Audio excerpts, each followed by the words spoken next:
Hey guys, tonight we will step together into the story of Princess Artavastri, a young girl born inside the shimmering palace of the ancient Persian Empire.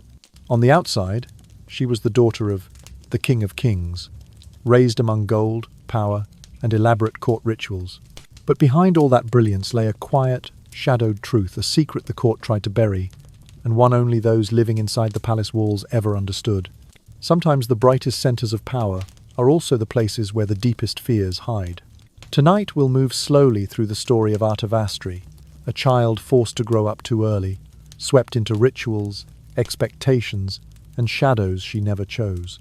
It is a historical tale, yes, but also a story about loneliness, about silent fear, and about how a small, fragile soul learns to survive in a world far too large and far too unforgiving.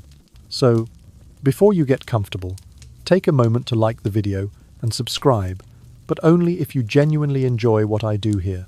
And before we begin, where are you listening from? Feel free to comment your city or country, and let me know what time it is where you are right now. I truly love imagining a small, warm circle of listeners, each in a different time zone, coming together to share a quiet story before sleep. Now, dim the lights, maybe turn on a fan for that soft background hum, and let's ease into tonight's journey together. The year was 519 before the Common Era, and inside the vast palace complex of Pepperley, a 12-year-old girl named Art was preparing for what should have been the last joyful birthday of her childhood. From the outside, her life looked like paradise. Gold circling her wrists, fine silks draped over her small shoulders, attendants hovering nearby, ready to respond to her slightest gesture. Anyone passing through the polished corridors would have thought she was a child born into nothing but comfort, privilege, and divine favor. But Art's heart trembled with a quiet, breathless unease she could not explain. In her chamber, the atmosphere felt heavy, as though the walls themselves were waiting for something they could not say aloud. Her mother, her face a perfect mask without the faintest trace of emotion, worked silently in front of her, painting her daughter's face with movements so careful and deliberate that they felt almost sacred. Dark lines were drawn around Art's eyes, making them look older, deeper, as though she were being invited to step into a world she did not yet understand. Her lips were tinted a deep crimson, and perfumed oils were smoothed across her skin until it gleamed like polished stone. Every brushstroke seemed planned, rehearsed, intentional, each one transforming her, inch by inch, from a child into something else entirely. When her mother finally stepped back, she did not speak. She simply looked. It was a long, searching gaze, as though she were trying to memorize every detail of her daughter's face before something irrevocable happened. Her eyes lingered on Art's cheeks, her brows, the curve of her chin, and then at last she spoke the words that would echo in Art's mind for the rest of her life. Tonight your father will summon you. You will go to his chambers, and you will do whatever he requires. No fear, no hesitation, no emotion except gratitude. That was the rule. That was the expectation.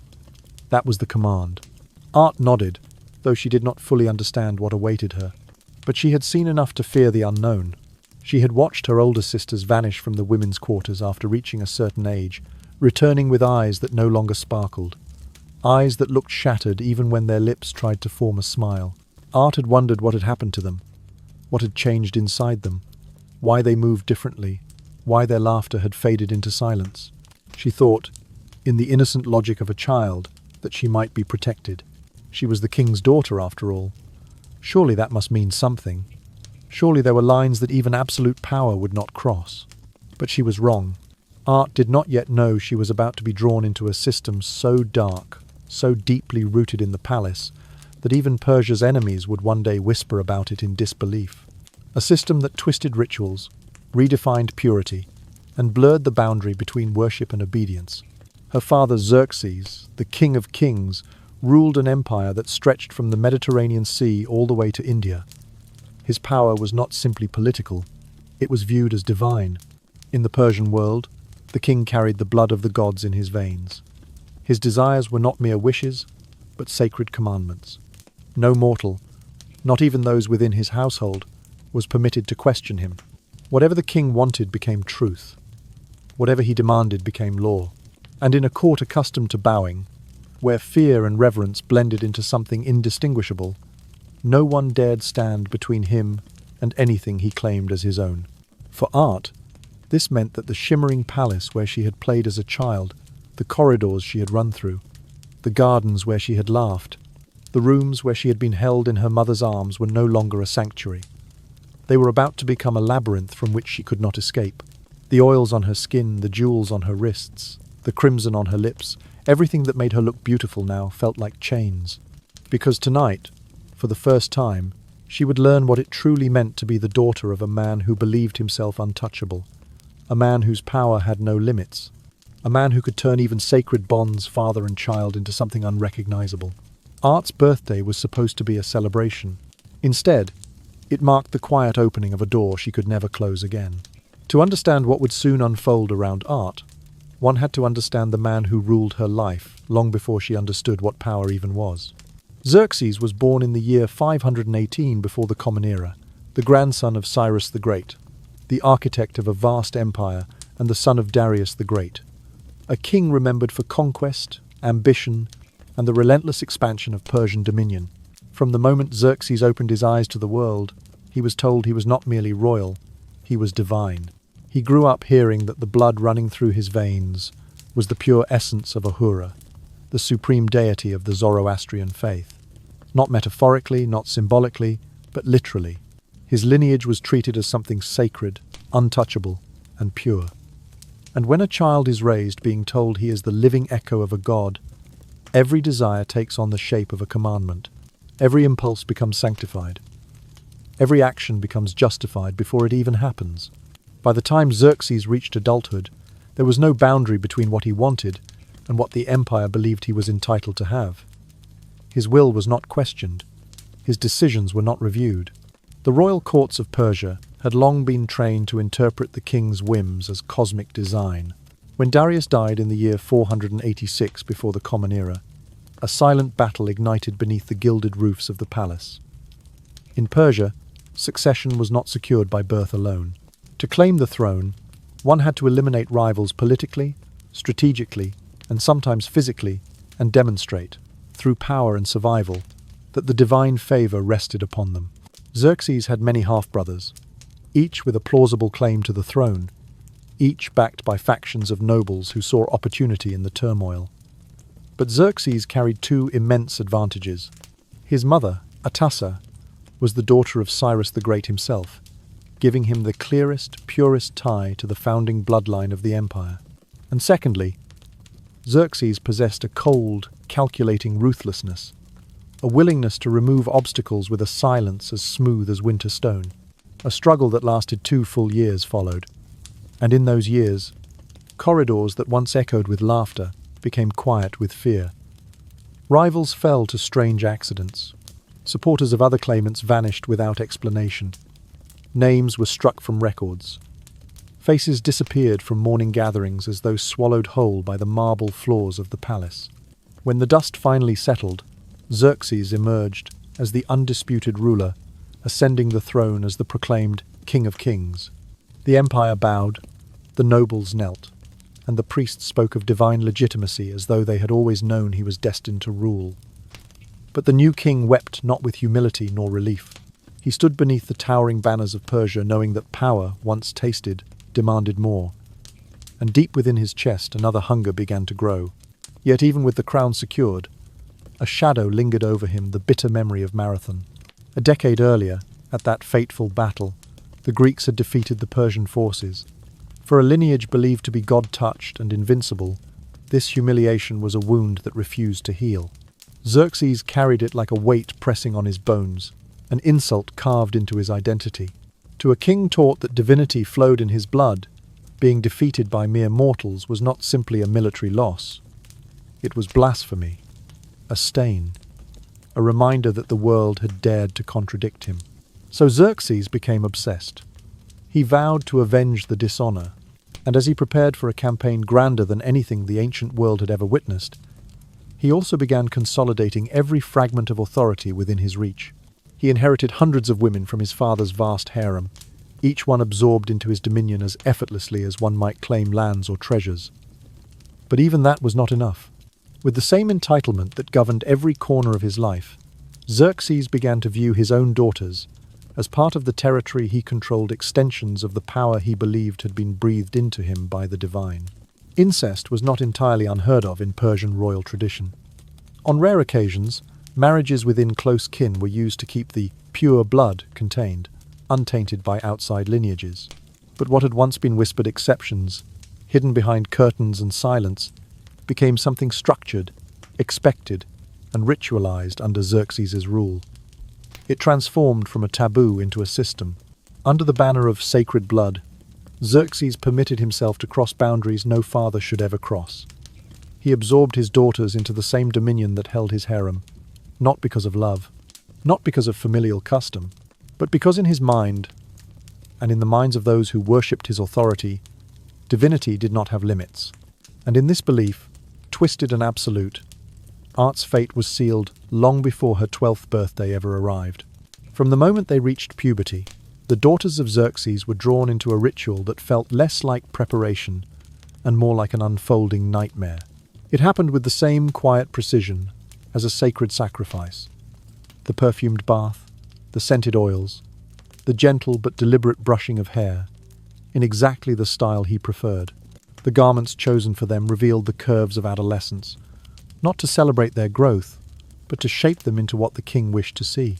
The makeup darkened eyes, deepened lips, was applied not to a child, but to a form that had been sculpted into premature womanhood. All of this was carried out by the eunuchs, the king's most loyal servants, men shaped by a lifetime of knowing the king's tastes more intimately than anyone else. They knew which oils pleased him, which fragrances softened his mood, what texture of skin he considered flawless, and even which ages he found the most beautiful.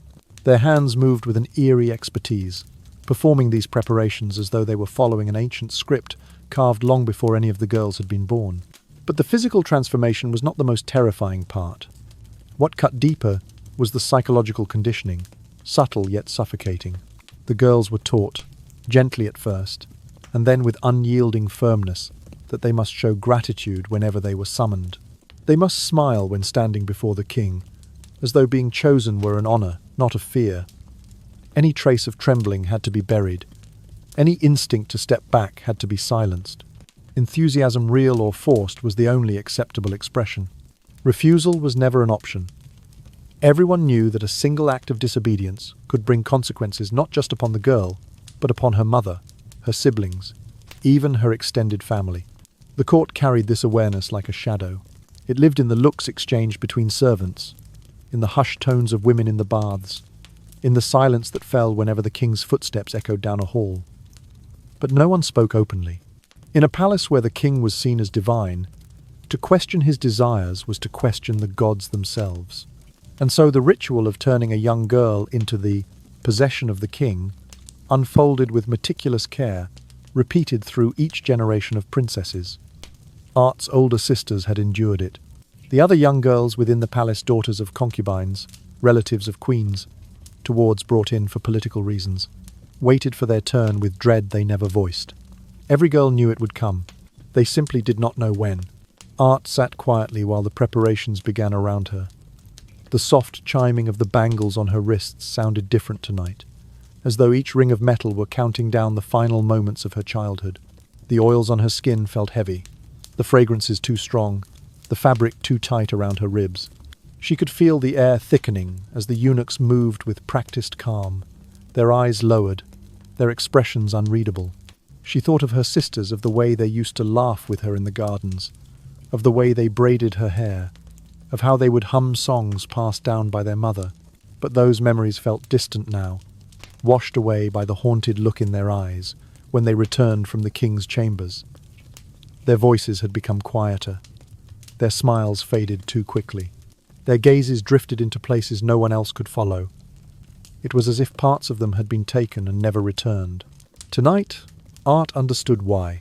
She was only 12, just 12, and she could not comprehend how the man who was supposed to be her protector, the giant she once believed could command the stars to rearrange themselves, was the same man whose summons now carried such dread. She had always thought a father's arms were safe. She had believed, with the innocence of a child, that being the daughter of a king meant being cherished. But tonight shattered those illusions. Tonight, she saw the palace for what it truly was, a place where beauty was a mask, where silence was survival, and where innocence was something delicate enough to be crushed beneath the heel of unquestioned power. As the eunuchs adjusted the drape of her garment one final time, Art's breath caught in her throat. The room felt colder, even with the warm lamps flickering around her. Every sound grew sharper, every whisper louder, every heartbeat heavier. Because tonight, the night she turned 12, was no longer her birthday. Tonight was the beginning of something she did not choose, something she could not escape, something that would follow her long after the lamps in her chamber faded into darkness. The most horrifying truth within the palace was not merely what Xerxes did, but the fact that no one protected the children.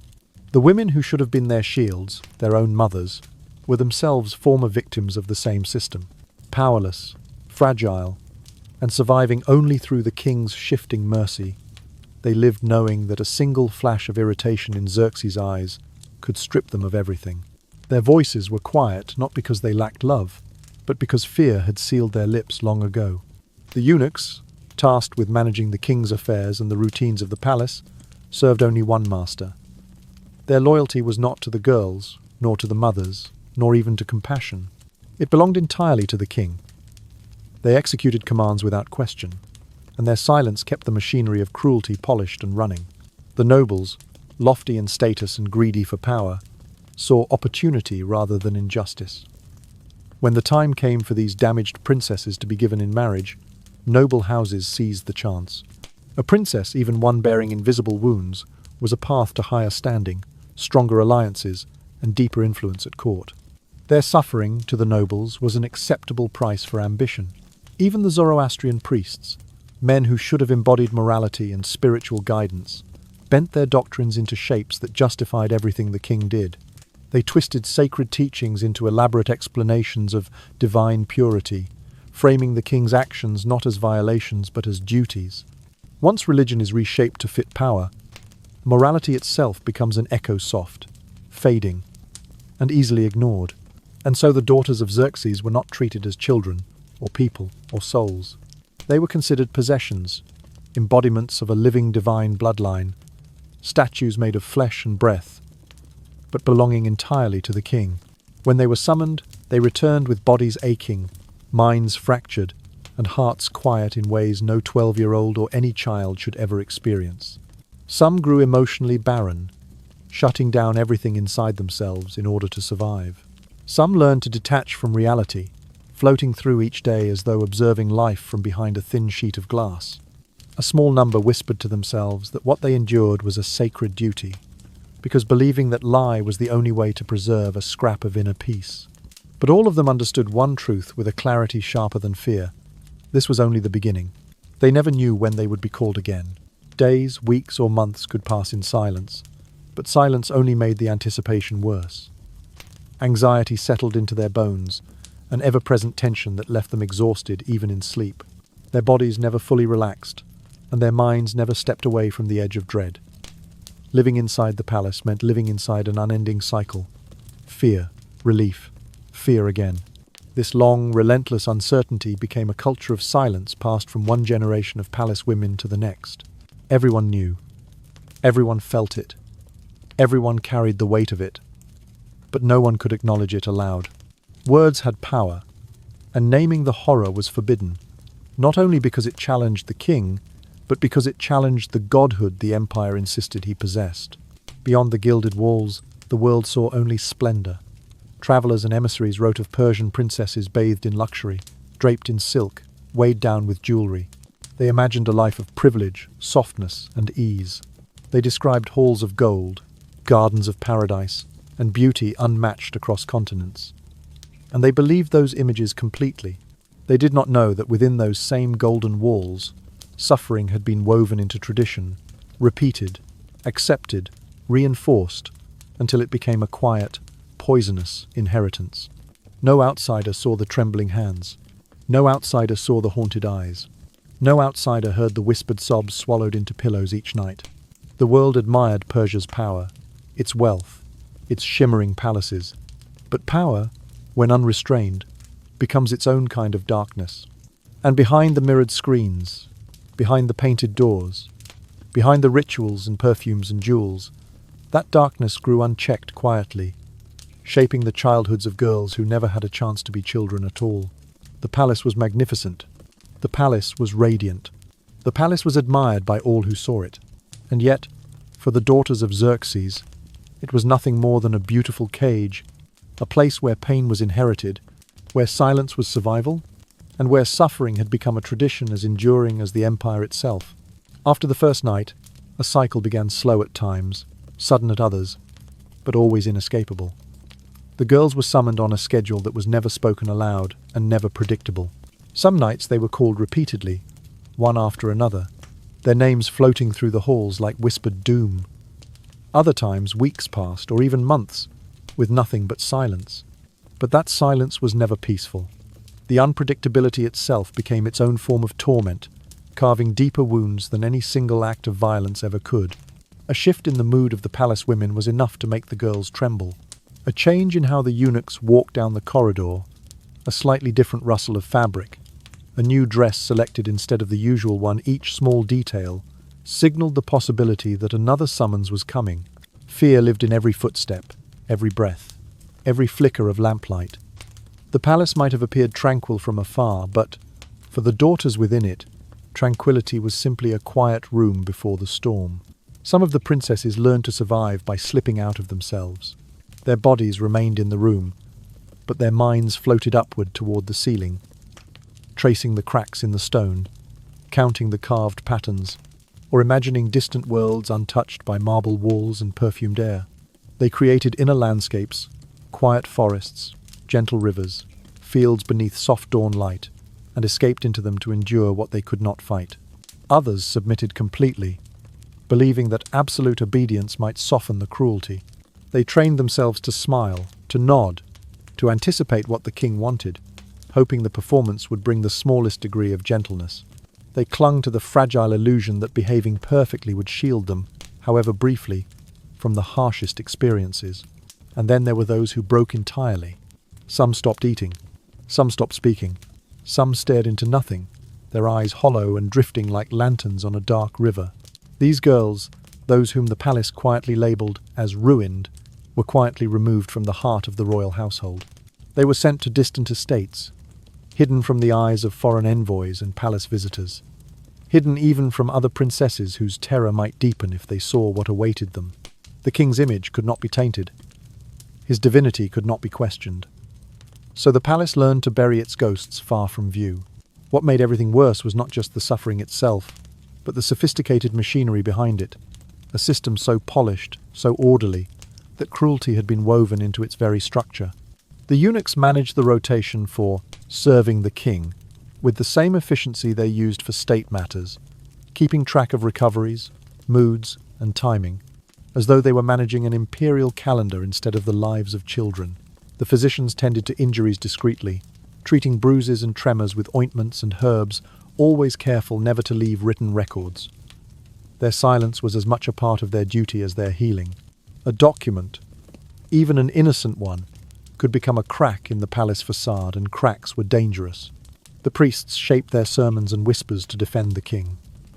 They claimed divine purity, sacred duty, celestial lineage.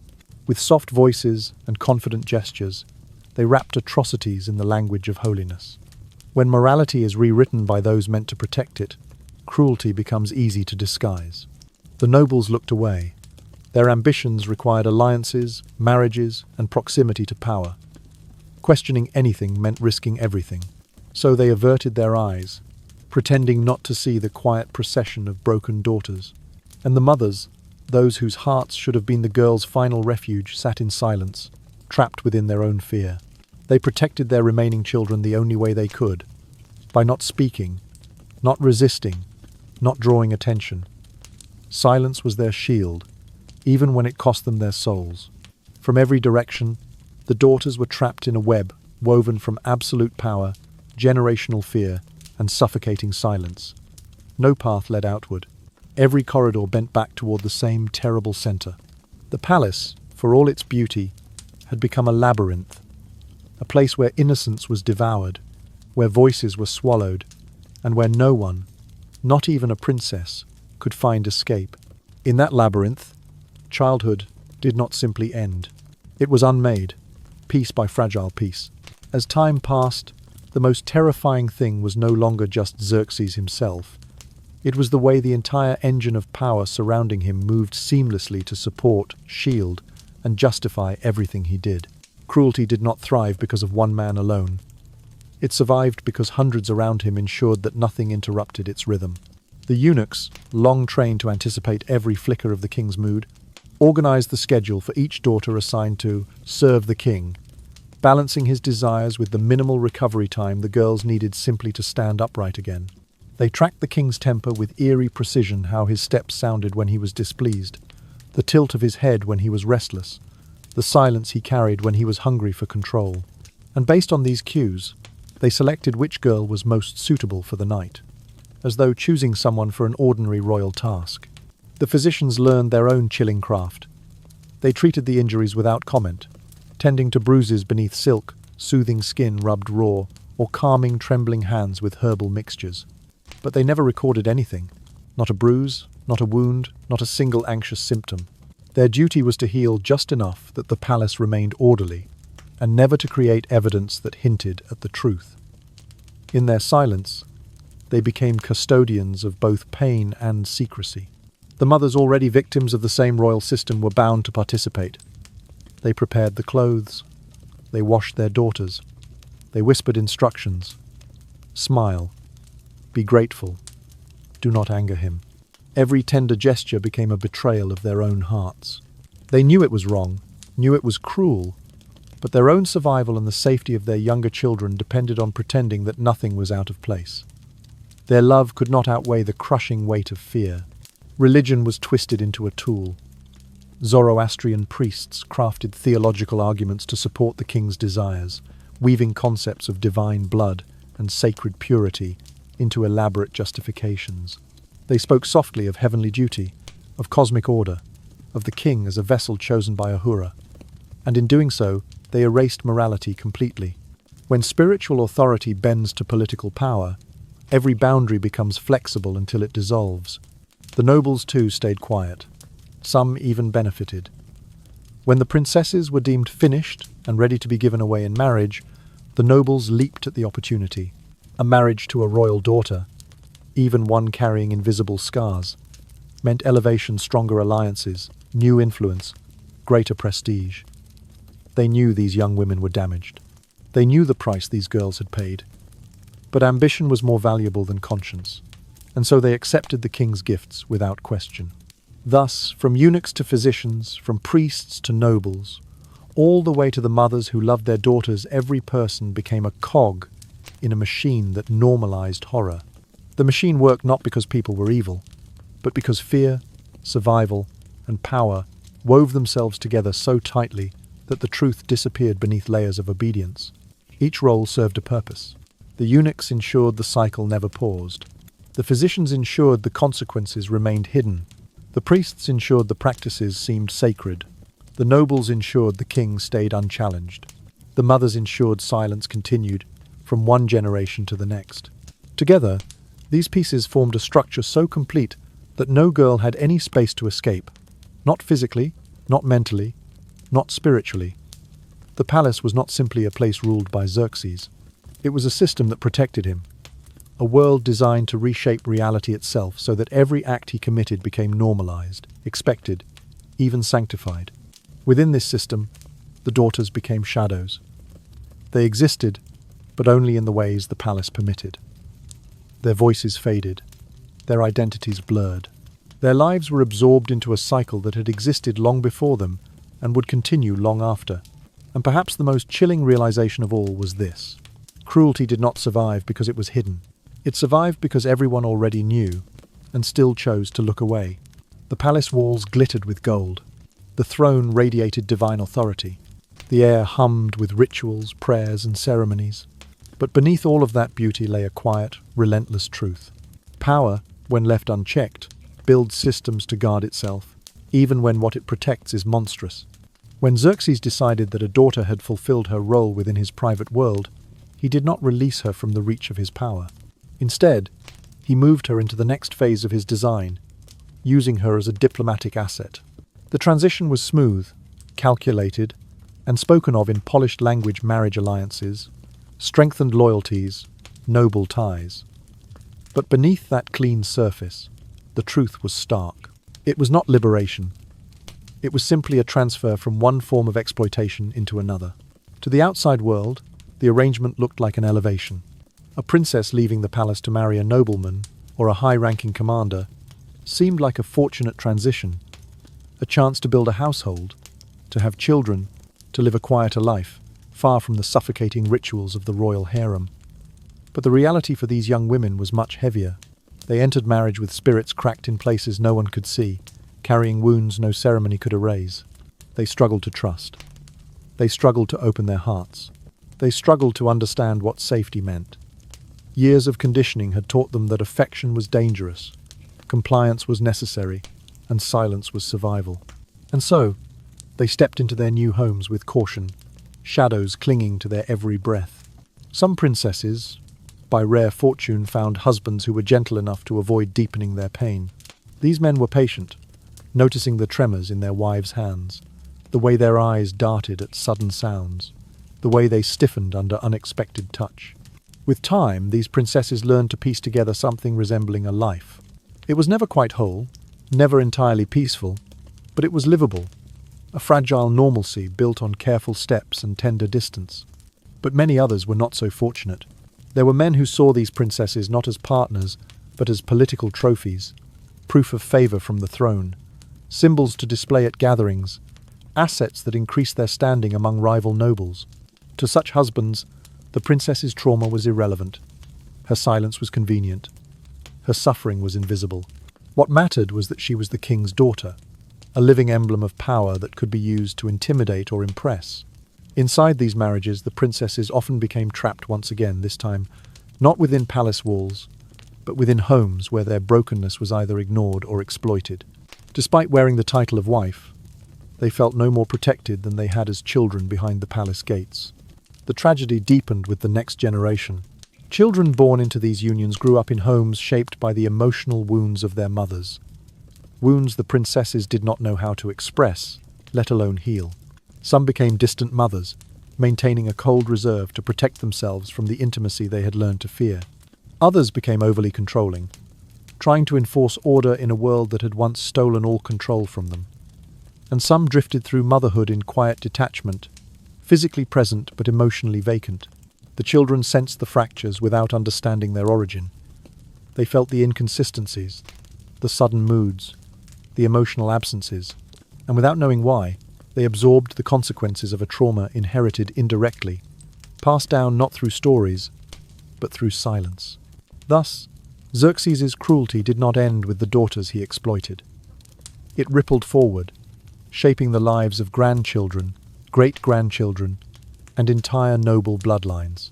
His violence was not confined to individual moments. It became a generational current, flowing into marriages, parenting, and relationships across the empire. In salons of noble houses, behind carved doors and silken curtains, these cycles of pain quietly repeated. Families that appeared strong from the outside were weakened from within by the emotional instability seeded generations earlier. Children grew into adults with their own unresolved fractures, often repeating patterns of fear, detachment, or dominance, without ever knowing where those patterns began. By the time these families held influence in court affairs, their internal turmoil made them volatile, ambitious yet insecure, powerful yet fragile. The trauma originally inflicted within the palace on a handful of young girls had spread wide enough to shape the character of Persian nobility itself. In this way, the cruelty of one man did not merely scar his daughters.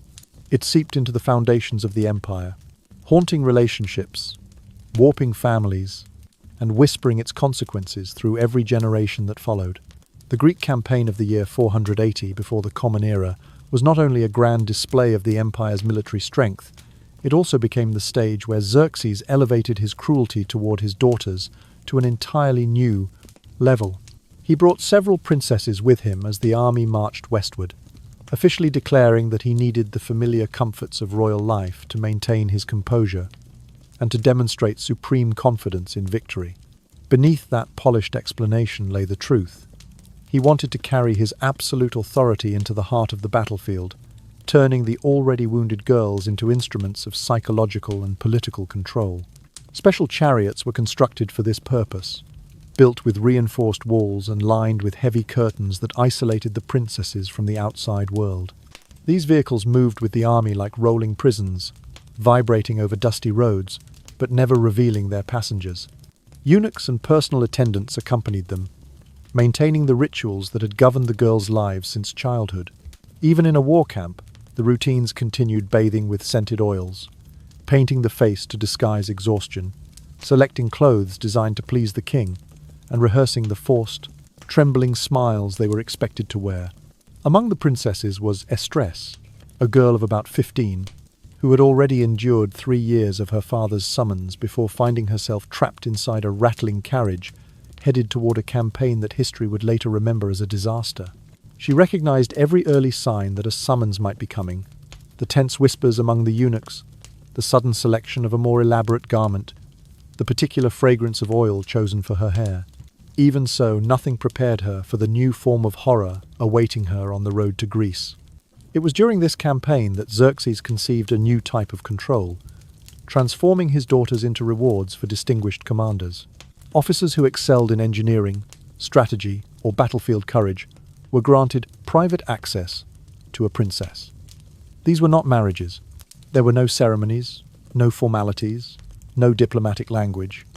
It was simply the temporary loan of a royal daughter, offered as though she were a piece of military equipment. Royal flesh became currency. General Artavastri, who played a critical role in the crossing of the Hellespont, received Princess Roxana, 17 years old, as a reward for an entire week. Roxana had been repeatedly summoned by her father since she was 13.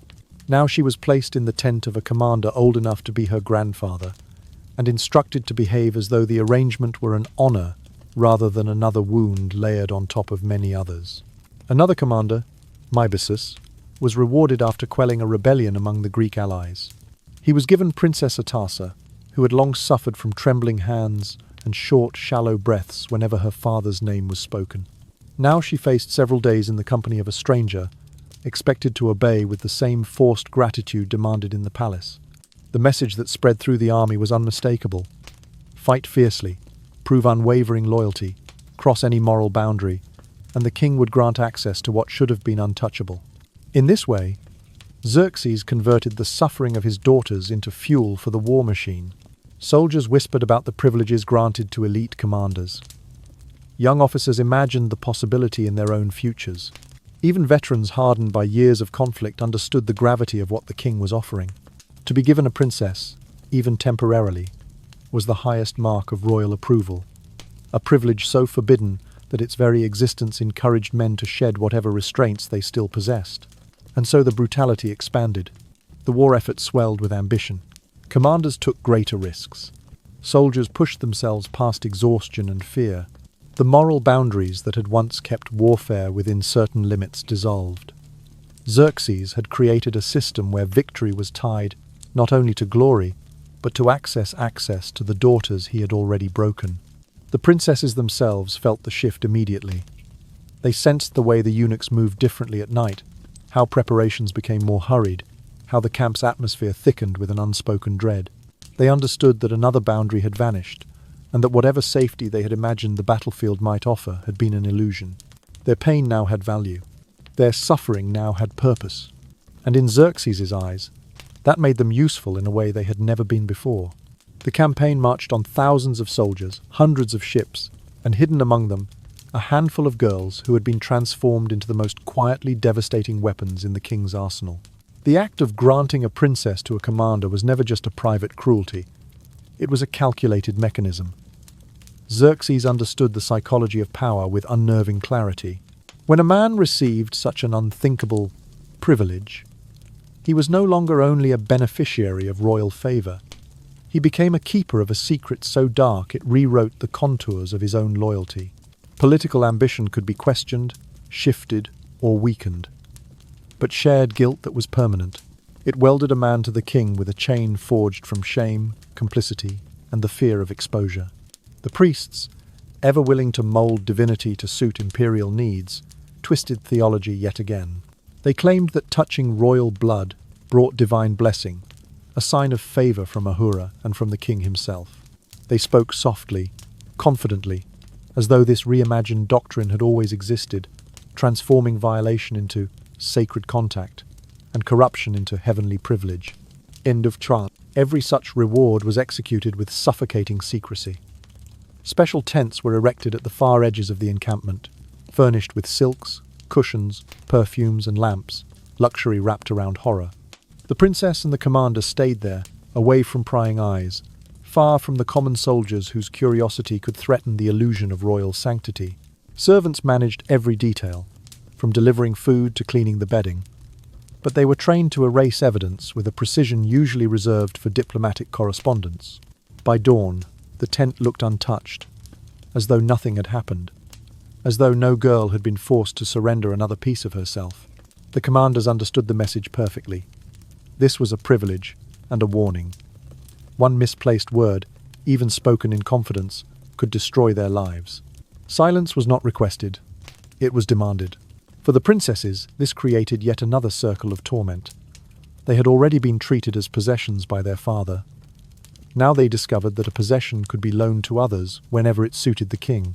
Princess Fardam, tormented since the age of 12, was handed to General Atenes after a cavalry victory. She obeyed because disobedience was unimaginable. She endured because she no longer knew any other way to exist. Princess Art, around 20 years old, had spent years surviving through dissociation, splitting mind from body, drifting into inner worlds to endure what reality refused to soften.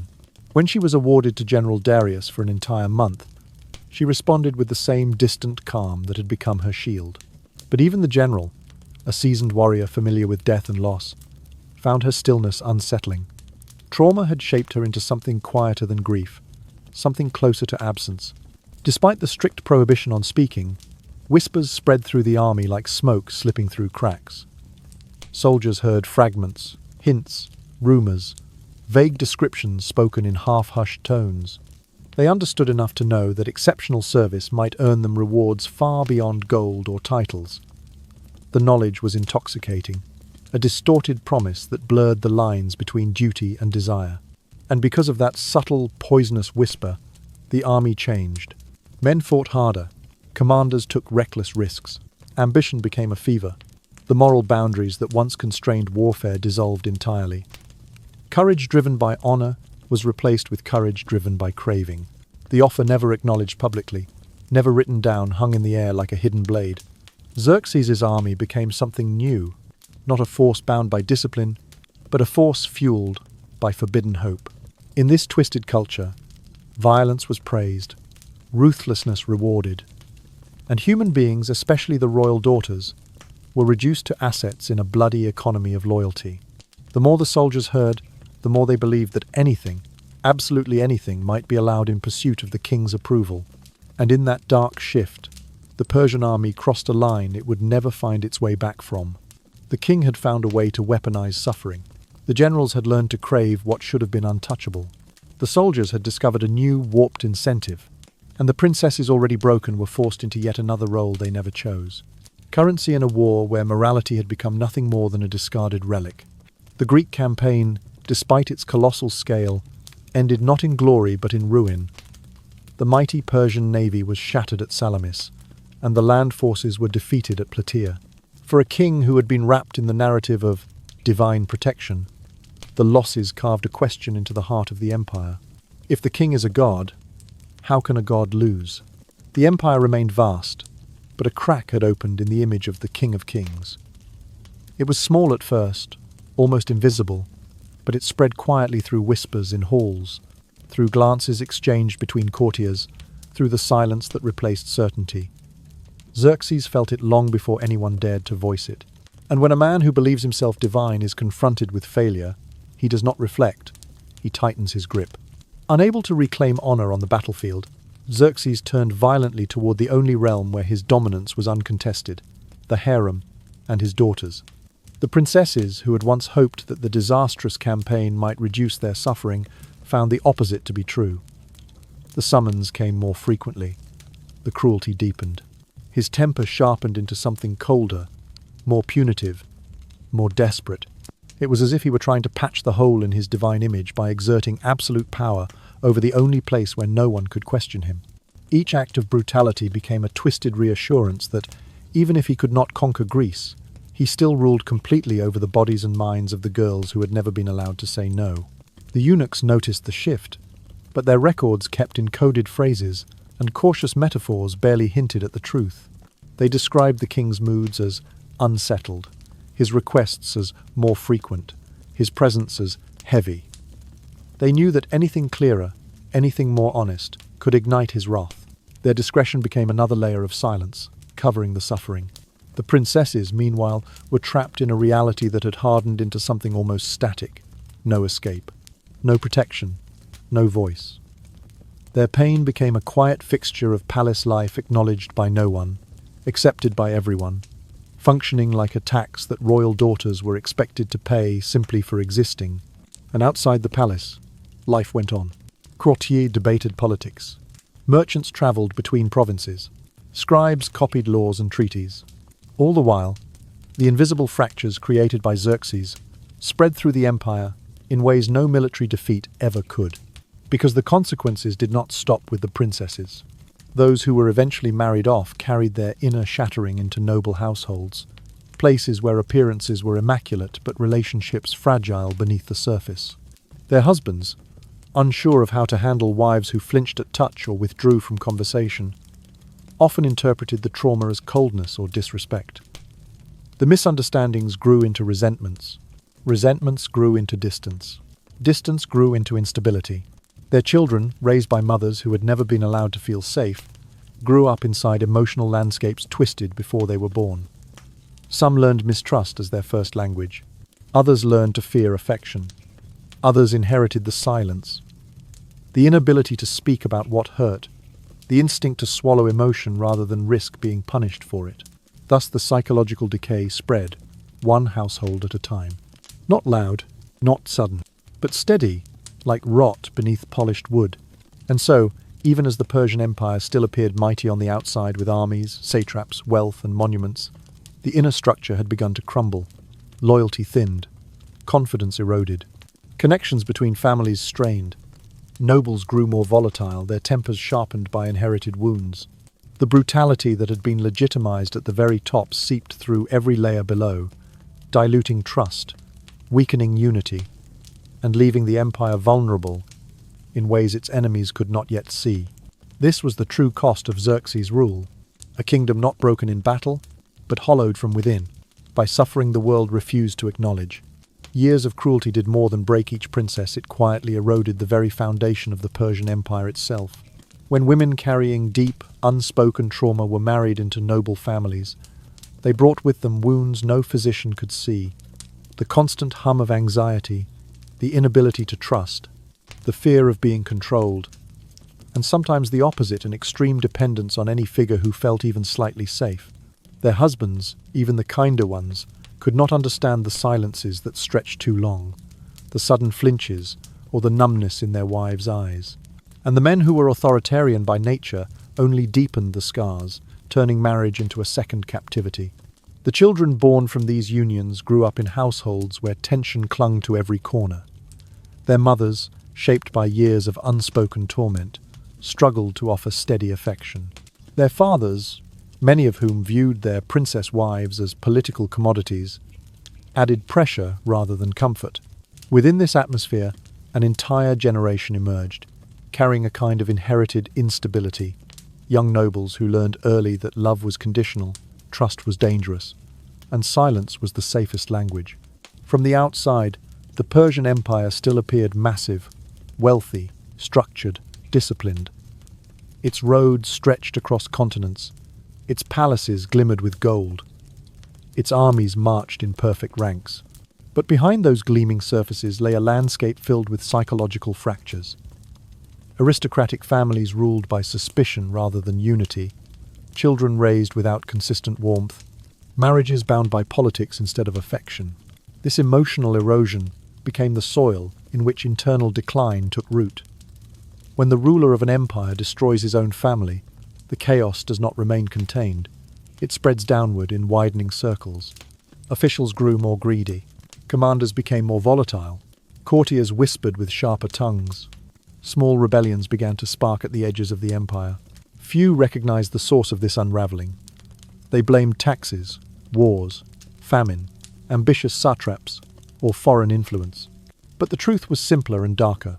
The empire was rotting from the inside out, and the decay began with one man, a king who believed himself divine, a god walking upon the earth, but whose divinity had been built on the destruction of his own children. The cracks that appeared in noble households soon echoed through the structure of the state. Trust between families weakened.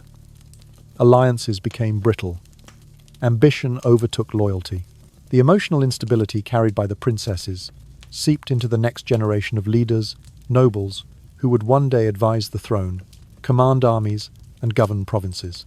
Their decisions were shaped by the same fractured sense of security inherited from their mothers. A child raised in fear grows into an adult who governs with fear. A child raised without affection grows into an adult who cannot form unity. A child raised in silence grows into a leader who cannot voice truth. This was the quiet poison spreading beneath the empire's grandeur. Even the most loyal households found themselves touched by it. A princess who could not trust anyone raised children wary of everyone. A princess who dissociated to survive became a mother emotionally absent, teaching her children that distance was safer than closeness. A princess who had learned to submit without question created sons who obeyed authority blindly, and daughters who mistook suffering for duty. In time, the nobility itself became fragile, elegant on the surface, but brittle underneath. The great families of Persia, supposedly the pillars of the empire, began to fracture from within. Rivalries sharpened, unity faded, suspicion grew. What had once been a cohesive elite slowly transformed into a collection of houses, unable to truly trust one another. And all of this, every trembling marriage, every hollow-eyed child, every volatile noble, every fraying alliance could be traced back to a single origin. The ruler who had shattered the most sacred structure of all, the family, and set into motion generations of instability. The world outside saw only an empire of marble, armies, and gold. But within, the cracks were spreading. An empire may survive battlefield defeats. It may survive rebellions and famines. But it cannot survive when its heart, its families, its unity, its trust has already been consumed by rot. And that rot had one architect. A king who believed he was untouchable, a man who called himself divine, while destroying everything human beneath him. When Xerxes finally decided that certain daughters were no longer suitable for his private realm, he did not release them into freedom. Instead, he lifted them into a higher tier of political calculation, one even more chilling than what they had already endured. Among the darkest of these tales was the fate of Princess Art, at 19 years old, carrying 7 years of trauma, carved deep into her bones. By this time, Xerxes sought to bind Artabanis, his most loyal general, and the commander of the royal guard, more tightly to the royal family. Artabanis had protected him for years, placing his body between the king and countless threats. Yet loyalty, in Xerxes' eyes, was never a fixed thing. It had to be tested, proven, and reinforced. To him, a man's devotion was only as strong as the fear that kept him in line. So Xerxes offered Princess Art as a bride. On the surface, it looked like a promotion for Artabanis. To marry a royal daughter was the highest honor a non-prince could receive. Courtiers whispered that the king was rewarding his most faithful servant. Envoys noted the gesture as a sign of unity within the court. Nobles viewed it as a symbol of extraordinary trust. But the marriage was only part of the king's design. As always, with absolute power, came an additional demand, one shaped from cruelty rather than tradition. Crafted not as a blessing, but as a trap. Before the wedding could take place, Xerxes imposed a condition so brutal, so morally inverted, that no ordinary man could accept it without recoiling. Yet Artabanis had no right to refuse. Refusal would mean rebellion. Rebellion would mean death not only for him, but for his entire family. And Princess Art, already hollowed by years of forced obedience, was positioned at the center of this test like a pawn carved from her own suffering. The condition, never spoken aloud outside the sealed chambers of the palace, was designed to humiliate Art, to break her further, and to demonstrate that Artabanis belonged entirely to the king's will. It was a ritual of dominance wrapped in the language of loyalty. For Xerxes, it was not enough to give Art away. He needed to turn her into the mechanism by which he measured another man's devotion. In this moment, Art ceased to be a daughter. She ceased to be a princess. She ceased to be a person. She became a tool, a political lever, a test of obedience, a living symbol through which Xerxes asserted his supremacy. Her trauma was repurposed into strategy. Her silence became the stage upon which the king played out his need for absolute control. Artabanis understood the trap instantly. He was a man forged in battle, hardened by countless campaigns, but the cruelty of this demand struck deeper than any spear. He knew that to hesitate was to die. He knew that the king's eyes were on him, studying every twitch of his expression, searching for doubt. And he knew that Princess Art, standing there like a shadow, had no choice but to participate in the spectacle engineered around her. Art, at 19, was already accustomed to dissociation, slipping her mind away from her body, letting her soul drift somewhere unreachable when reality became unbearable. As the king explained the condition, she retreated inward once more, folding herself into the familiar darkness that had become her only shelter. For Xerxes, the scene was a triumph. For Artabanis, it was a sentence. For Art, it was another erasure of everything human she had once been. This moment revealed how thoroughly Xerxes had lost any trace of humanity. He no longer saw his daughters as blood or family. He saw them as instruments, ways to bind, to punish, to manipulate. Power had devoured his conscience. Fatherhood had become a word stripped of meaning, and the throne, which should have symbolized stability, had transformed into an altar upon which he sacrificed the well-being of those closest to him. What happened between Xerxes, Artabanis, and Princess Art was not recorded in detail. It did not need to be. The silence surrounding it speaks louder than any chronicle. What mattered was the message. The king controls everything, even the dignity of his own children. In the end, Art was not treated as a bride, not treated as a daughter, not treated as human. She became a test, a measure of loyalty, a political gambit, a fragment of a game that only one man was allowed to win. And in that transformation, the last remnants of her childhood, her identity, and her hope slipped quietly into the void, leaving behind only the faint outline of a girl who had once believed her father could command the stars. The story of Xerxes and his daughters is not merely a tale of personal tragedy, it is a stark illustration of an ancient and unchanging truth. When any individual is granted power without limit, even the most sacred forms of love can be twisted, corrupted, and destroyed. Xerxes began his reign wrapped in the mantle of divinity, hailed as a god-king, the protector of the empire, the guardian of tradition, the father of his people. Yet layer by layer, decision by decision, he transformed the royal family, the very heart and symbol of Persia, into an open wound that pulsed beneath the surface of society. His daughters, born into silk and gold, grew up in a darkness deeper than that endured by many slaves. They became living proof that privilege does not guarantee safety. In truth, the glittering palace walls that outsiders admired were little more than gilded cages.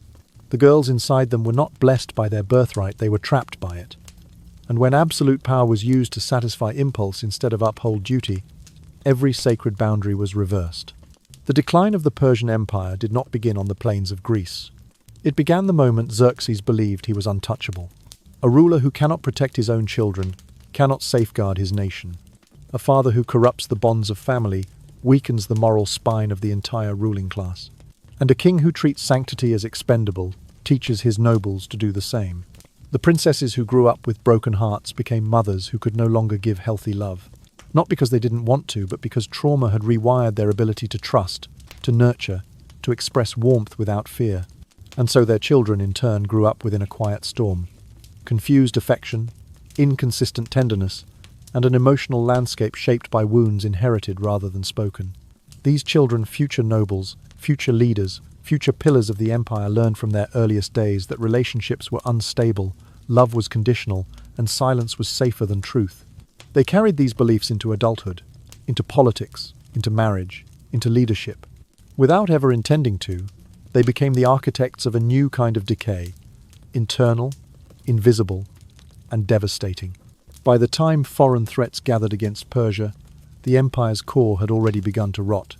Not from military weakness, not from economic strain, but from generations of emotional collapse, seeded by one man's unchecked power. Look closely at the pattern. A princess who learned to fear affection became a mother who kept emotional distance.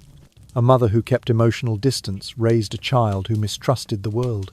A mistrustful child grew into a noble who governed from insecurity rather than strength.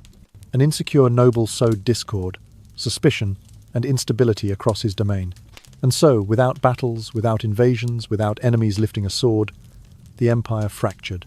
This is how great civilizations fall, not only when outsiders attack, but when the inner foundation, love, unity, trust, is quietly destroyed. Xerxes thought he was shaping his daughters into instruments of royal purity. Instead, he dismantled the very structure that held Persia together. The princesses' suffering became the empire's suffering. Their silence became its silence. Their wounds became its weakness. A nation may survive defeat on foreign soil. A nation may survive betrayals, rebellions, and droughts. But no nation survives when its moral center collapses from within. And so the downfall of Persia did not begin with the clash of ships at Salamis or the retreat from Plataea. It began in the dim, perfumed rooms of the royal palace, where a king who believed he was a god forgot how to be human. Xerxes eventually died, and many years later, the Persian Empire fell into the hands of Alexander the Great. People often claim that Alexander conquered Persia through unmatched military brilliance, but historians now recognize a deeper truth. The empire had been weakening for decades, its strength eroded not by enemy armies, but by the spiritual decay rooted in the royal palace itself. When the children of the royal family carried trauma instead of confidence, when the noble houses lived in quiet instability instead of unity, when belief in divine blood became an excuse for inhumanity instead of a guide for leadership, a civilization lost its moral axis long before it lost its lands. Xerxes planted suffering in the people closest to him, and from that center, the chaos rippled outward slowly, silently, relentlessly. Trust fractured, loyalty eroded. The elite class, the backbone of the empire, became a collection of fragile, wavering households, burdened by emotional wounds they never understood and never healed. They carried titles and power, but internally they were brittle, anxious, and prone to conflict. A structure like that does not collapse loudly at first. It collapses, gently cracking in places no one notices. And then, one day, the cracks connect. So when pressure finally came from the outside, the gigantic machine fell with startling speed. Alexander did strike with force, but his victory was aided by something far older than his tactics. A kingdom already hollowed from within. The royal court had long been drained of its cohesion. Its nobility lacked unity. Its leadership lacked clarity. Its people lacked faith in the purity of their rulers. What Alexander faced was not the unshakable Persia of Cyrus and Darius, but a weakened echo of it. An empire whose heart had been damaged decades earlier, in quiet rooms where the daughters of a king were taught to fear the very man who created them. In this light, Alexander did not simply conquer Persia with the sword. He conquered a nation whose foundations had been cracked by the hand of its own monarch. The story of Xerxes' daughters, then, is not merely a narrative of personal suffering, it is a warning. A reminder that even the grandest civilizations can unravel when fear replaces morality, when cruelty replaces duty, and when leaders forget that power exists to protect, not to devour. For when a king destroys the sanctity of his own household, he destroys the model upon which all society is built. When he severs the bonds of trust within his family, he teaches his nobles to sever theirs. When he uses power to intimidate rather than guide, he conditions a ruling class to do the same. And once a society loses its moral compass, it does not fall because of enemies. It falls because the center cannot hold. Alexander may have delivered the final blow, but the true downfall of Persia began decades earlier, in the shadowed chambers of a palace where innocence was sacrificed and silence became a tradition. It began the moment fear took the place of love, and the moment power forgot its purpose. This is why the tale of Xerxes' daughters endures, as a quiet, devastating testament to how a great civilization can collapse, not from defeat, but from the slow, steady corrosion of its own soul. The story closes, and the suffering of Xerxes' daughters echoes across time like a quiet, persistent warning. When a person or an institution is granted absolute power without moral restraint, they will eventually destroy everything they touch. A father becomes a predator. A royal household becomes a machine of exploitation, and a mighty empire becomes a body poisoned from within, rotting long before any enemy army arrives at its gates. Xerxes' daughters, whose names were rarely recorded or quickly forgotten, remain absent from most historical scrolls. Yet their silence, their pain, and their stolen childhoods speak louder than any inscription carved in stone. Their story reminds the world of a truth civilizations often overlook. Wherever power is treated as unquestionable, people become tools, love becomes distorted, and society loses its humanity grain by grain. The fall of Persia was not a surprise. It was the predictable end of placing an entire civilization into the hands of someone who possessed no moral boundary. The empire did not crumble because its enemies were strong. It crumbled because its leader believed himself untouchable. Because fear had replaced ethics. Because silence had replaced accountability.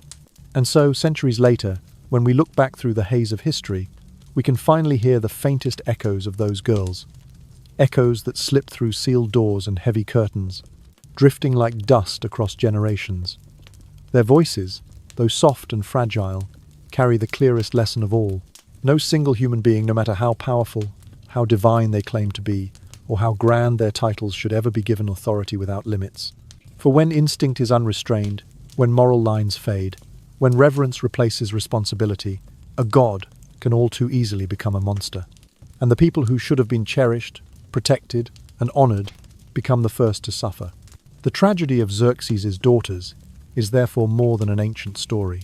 It is a mirror held up to every age, every kingdom, every ruler, every system. A reminder that unchecked power does not simply corrupt, it consumes.